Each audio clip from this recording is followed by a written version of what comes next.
शाम प्राची टीवी पर सीरियल देख रही होती है, तभी उसकी सास वहाँ आती है। अरे सीरियल में तो ऐसे मग्न है जैसे आज रात का खाना पड़ोसी आकर बनाएंगे। मुझे पता ही नहीं था आपने अपने बेटे की शादी पड़ोस में भी की हुई है। हैं? मतलब? मतलब इस घर में सारा काम बहू ही करती है, आप तो सिर्फ खर्राटे मारती हैं।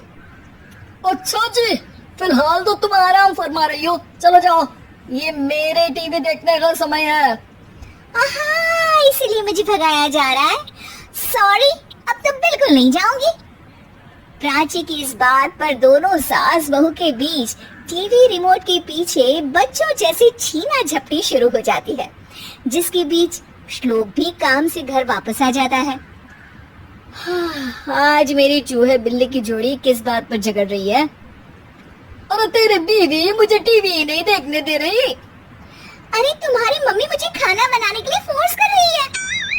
अरे वाह, ऐसे बेतुके रीजन पर तो बच्चे भी झगड़ा नहीं करते। अरे मुझे कुछ मत बोल, सब इसने ही शुरू किया है।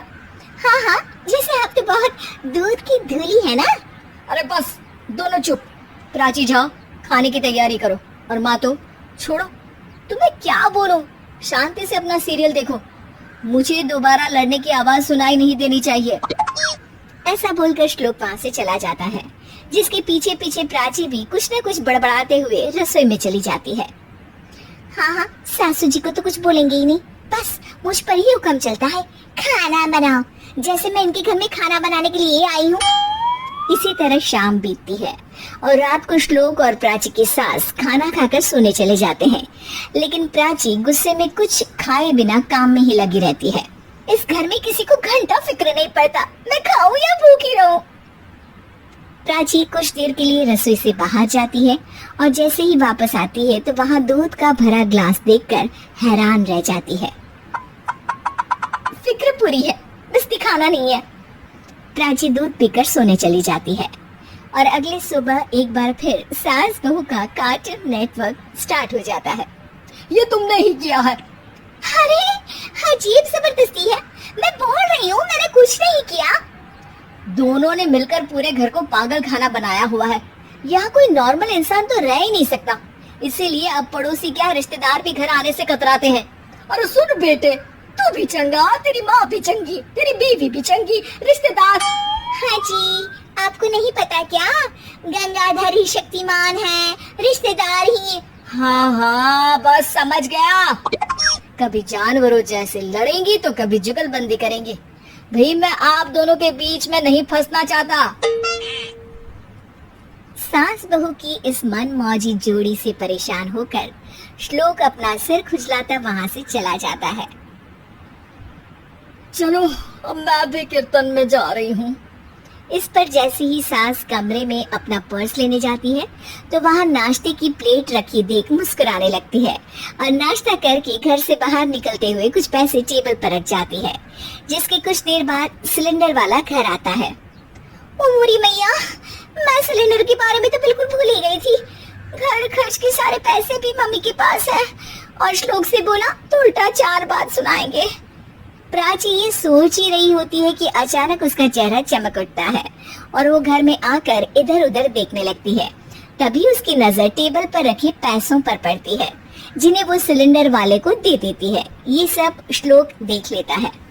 अच्छा बेटे, इतना बड़ा घोटाला, सबके सामने मैं तेरी दुश्मन और पीठ पीछे तेरी मेरी यारी। इस पर श्लोक एक प्लान बनाता है और शाम को सब एक साथ बैठे होने पर बोलने लगता है। माँ, तुम दोनों की बहुत लड़ाई होती है, इसलिए मैं सोच रहा हूँ कि प्राची को उसके घर छोड़ाऊं, इससे वो भी खुश रहेगी और तुम भी। अचानक श्लोक की ये बात सुनकर सास बहू शौक से उसकी तरफ देखती है। अरे ऐसे कैसे घर छोड़ाओगे, मुझे कहीं नहीं जाना। अरे तुमने बोला नहीं पर मैंने सुन लिया, तुम्हें मम्मी के साथ रहना अच्छा नहीं लगता, मुझे पता है।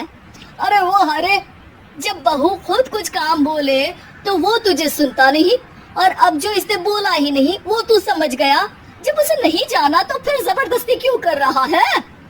अच्छा, फिर आपको मौसी के घर छोड़ाता हूँ, बस अब आप दोनों एक घर में एक छत के नीचे नहीं रह सकती। मैं इस टॉम एंड जेरी की जोड़ी को और नहीं झेल सकता। हैं? ऐसे कैसे नहीं रह सकते? तुम्हें इतनी दिक्कत है तो तुम्हारा बोरिया बिस्तर पैक कर देती हूँ, लेकिन मम्मी जी कहीं नहीं जाएंगी। बिल्कुल यही सुनना था मुझे। अगर दोनों में इतना ही प्यार है फिर हर वक्त ये लड़ाई का नाटक क्यों करती हो? देखा मैंने कैसे माँ किचन में दूध रखती है और तुम उनके लिए कमरे में नाश्ता रखती हो, और कैसे वो पहले ही तुम्हारी दिक्कत समझकर घर में पैसे रखकर बाहर जाती है। अरे भाई, इतना ड्रामा तो डेली सोप में भी नहीं होता जितना तुम दोनों ने इस घर में फैलाया हुआ है। तू हमें टॉम एंड जेरी बोलता है ना, तो याद कर वो दोनों भी एक दूसरे को बाहर वालों की बुरी नजर से बचाने के लिए हमेशा सबके सामने लड़ते थे, लेकिन अकेले में दिक्कत के समय मदद भी तो करते थे। बस हमारा रिश्ता भी कुछ ऐसा ही है। और वैसे भी अगर सास बहू में तू मैं नहीं होती तो दुनिया वालों को कहानियां कैसे मिलेंगी?